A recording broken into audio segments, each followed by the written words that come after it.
Hey y'all, welcome back to my channel. It's me, Kay, and I'm here today to review Beyond the Gates, episode 94. I think this review is just gonna be short and simple because y'all know we didn't get an episode on Monday, and so yesterday was the first episode back. And then of course, as y'all know, the season 2 is wrapping up. I think they're gonna stop at 100 episodes. And then season 3 will start soon, so we can get to see how everything else unfolds. But for right now, so we still dealing with the aftermath of Derek passing. I don't think we saw Ashley. No, we didn't see Ashley in this episode, but we are still like dealing with the questioning of Joey by Darnell.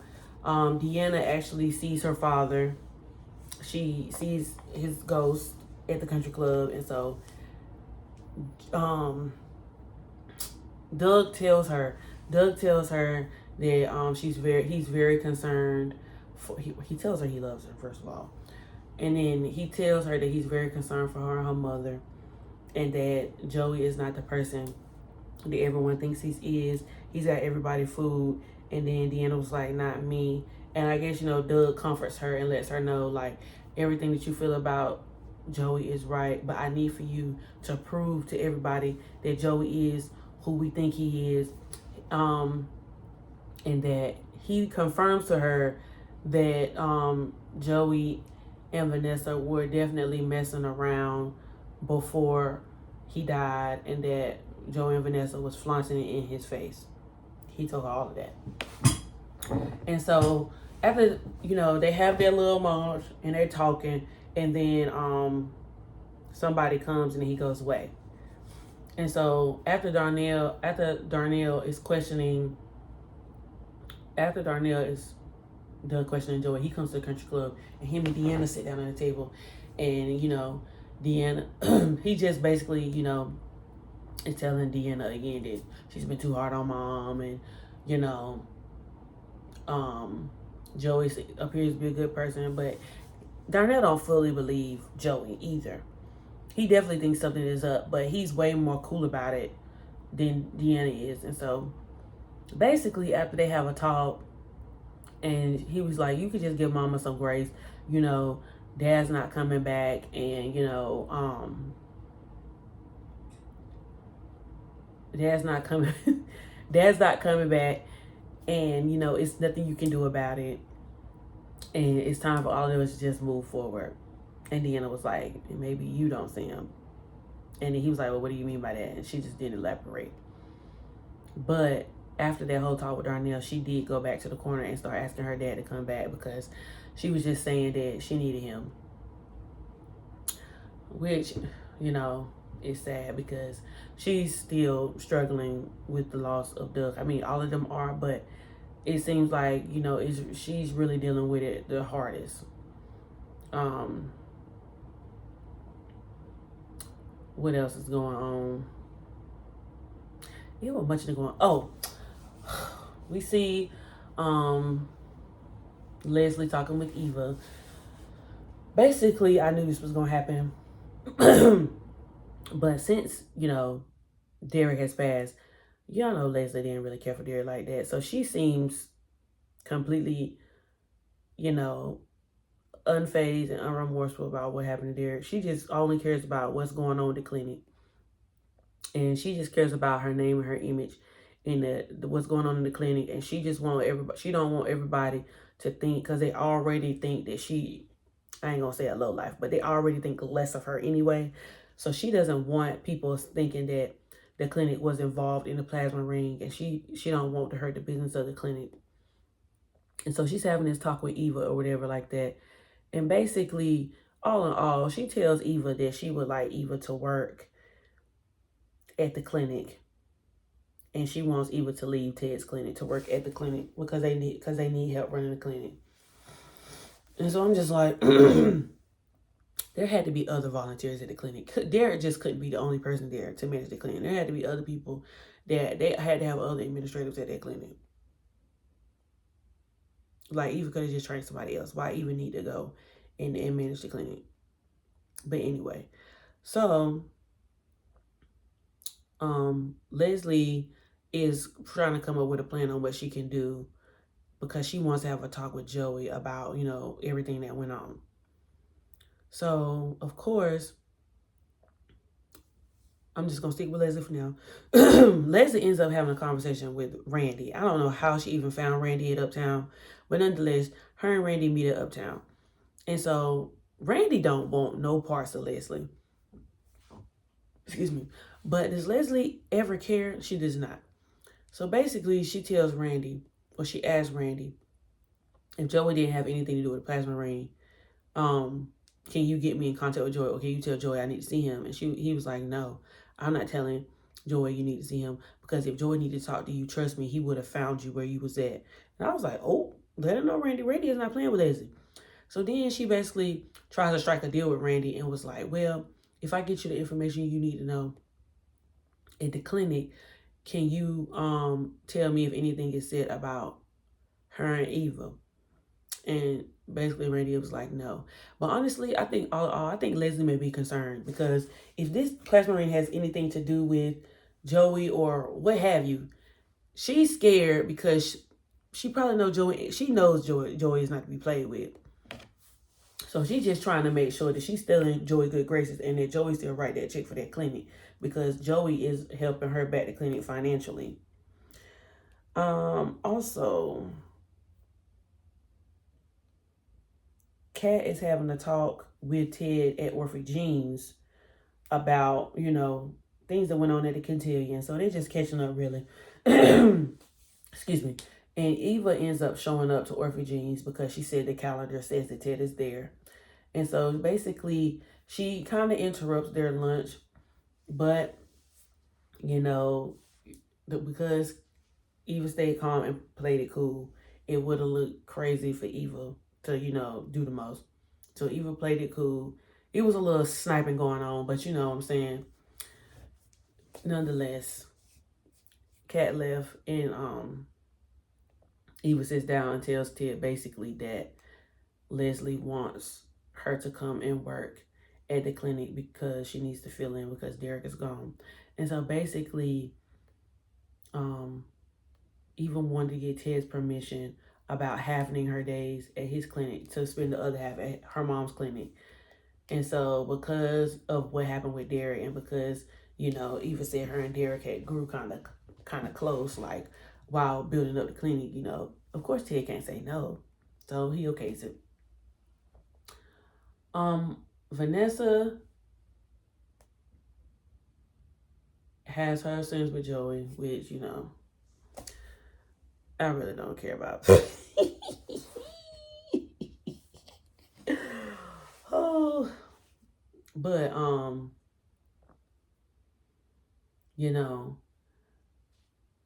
Vanessa does have a conversation with Nicole first, and basically Nicole is just telling her that the kids may still be grieving or whatever, and she basically asked Vanessa, she was just like, "Are you trying to make a father figure out of Joey with their children to replace, what they don't have anymore?" And I think that stuck with Vanessa as the biggest thought, because Vanessa has been so like harping on trying to make Joey feel accepted. And I'm just like, girl, ain't nobody checking for Joey's thing. They don't like him. They don't want to be around him. He's not of their caliber. Like, he just ain't. And so, after that, she leaves. Well, she only leaves because Kyle shows up. Because, Vanessa is only over there to talk to Nicole about, she tries to deflect, the questions from herself and ask Nicole about her spicy moments. And, that's all Vanessa care about is the hot and spicy moments when she need to be trying to fix her life. But anyway, Cal shows up, and he's only popping up because, it's to the point where Nicole pops up on him because he gave her a key to his apartment. Now, I seen somebody say on Twitter that if it was Carlton popping up, y'all would have been riding Carl to his character for being a stalker, but it's okay when Kyle do it. And that person made a very valid point. I totally agree, because I find Kyle just popping up creepy. I know Nicole popping up on Kyle, it ain't creepy to me because I know that Nicole is trying to chase something else, but something about Kyle is just so unsettling to me. And I seen people saying a while ago that they think he's the impaler. And even though I'm not going to refute that because that could be true, I just feel like he gonna end up doing something to Vanessa or tying her up somewhere, or like throwing her in the cellar. I don't know. I just feel like I just don't get good vibes from him. And I'm just like, it's too good to be true, because we all know that it seems like she prefers him more, that she prefers Carlton. And I don't know if it's just me or if the audience feels the same way as well. Like, I don't feel like it was portrayed to us why she picks Kyle, or to me, she's more open and vulnerable with Kyle than she is Carlton when she claims she wants to date the both of them, and that she don't want them both to be arguing because she should be able to openly date whoever she wants to because she's still a single woman and she doesn't want any commitments. But then it's just like, not Vanessa, Nicole has these moments too. Like, for example, she told Kyle that she had a fantasy about Ted, and she had it while she was with Carlton. And I'm just like, Nicole, you talking too much, because why would Kyle need to know that? And why would you ask him if he ever thinks about his wife while he's with you?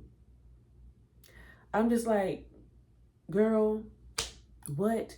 I mean, you already have talked to 2 other people about this. Why do you feel the need to talk to Kyle about it? I just don't understand. And then I'm just like, for Kyle, I'm not going to say Kyle is going to throw that in Carlton's face, but it's a possibility that he could, because you know they be going back and forth trying to rival each other, trying to see who's the bigger man, you know, the egos be up in the air, child. But I'm just like, I don't even know why Nicole would even tell him that. Like, I'm just like, girl, please, you're talking too much. And so, Kyle is expecting to have a steamy night, but Nicole is just like, I really can't. I got to prep for my patients tomorrow, and I'm just going to, finish my notes. And then Kyle doesn't beg to stay, but, he says that he wants to stay. And so they both sit on the couch and, get their iPads and start working on, I guess, their medical notes.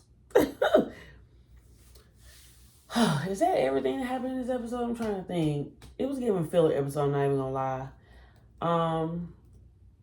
We still haven't really seen, to me, how Jacob has handled, the passing of Derek, which I thought is weird because we were told that they was best friends, but we've been seeing how everybody has been dealing with the passing of Derek except for really him.